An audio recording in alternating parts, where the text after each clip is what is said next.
Animal classification is a way of grouping animals so that we can study them more easily. There are millions of animal species on Earth, and each one is different in size, shape, color, and behavior.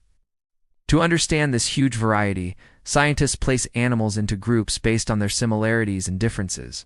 This process is called classification, and it helps us learn how animals are related to one another and how they evolved over time.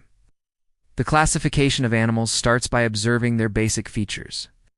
One of the first things scientists look at is whether an animal has a backbone or not. This divides the animal kingdom into two very large groups. Animals with backbones are called vertebrates, and animals without backbones are called invertebrates. This simple difference helps organize millions of species quickly. Vertebrates include familiar animals like fish, birds, reptiles, amphibians, and mammals. Invertebrates include insects, worms, jellyfish, snails, crabs, and many more. Scientists also look at other features when classifying animals. They study body shape, the number of legs, how the animal breathes, how it reproduces, and whether it lives on land, in water, or can fly. For example, insects have 6 legs and a body divided into 3 parts. Birds have feathers, wings, and lay eggs. Mammals have hair or fur and usually give birth to live young. These characteristics help place animals into the correct group so that scientists around the world can identify them in the same way.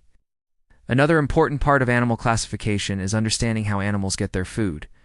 Some animals are herbivores, meaning they eat plants. Others are carnivores and eat meat. And many animals are omnivores and eat both plants and animals. Classifying animals based on their diet helps us learn how they fit into their ecosystems.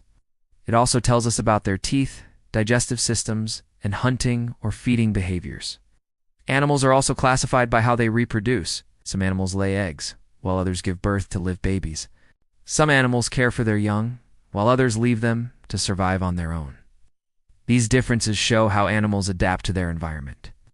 For example, birds build nests and warm their eggs, while many fish release thousands of eggs into the water and do not care for them afterward.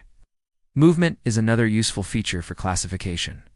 Some animals walk or run, others fly, and many swim.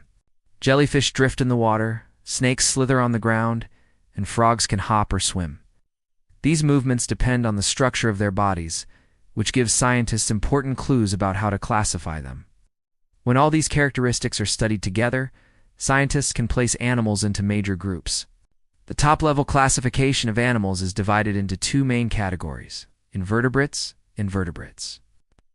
They do not have a backbone, and many have soft bodies, or exoskeletons. Invertebrates include insects, which are the largest group, and make up more than half of all known animal species. Other invertebrates are spiders, mollusks, like snails and octopuses, worms, jellyfish, corals, and crustaceans such as crabs and shrimp. Vertebrates are fewer in number, but include many animals that people are familiar with. Fish are the oldest group of vertebrates. They live in water, breathe through gills, and usually have fins. Amphibians, such as frogs and salamanders, live both on land and in water.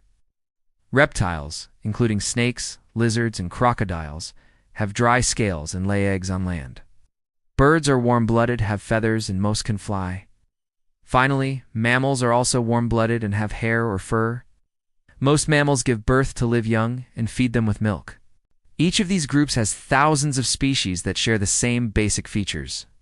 By placing animals into these groups, scientists can better understand how they live, how they survive, and how they are related. Classification also helps us protect endangered species because we can study which animals are most at risk and how their relatives survive in the wild. In simple terms, animal classification is like arranging a large library. Instead of books, we have animals, and instead of shelves, we have groups based on their body structure, behavior, and way of life. This system makes it easier for everyone, students, teachers, researchers, and nature lovers to study and appreciate the amazing diversity of life on Earth.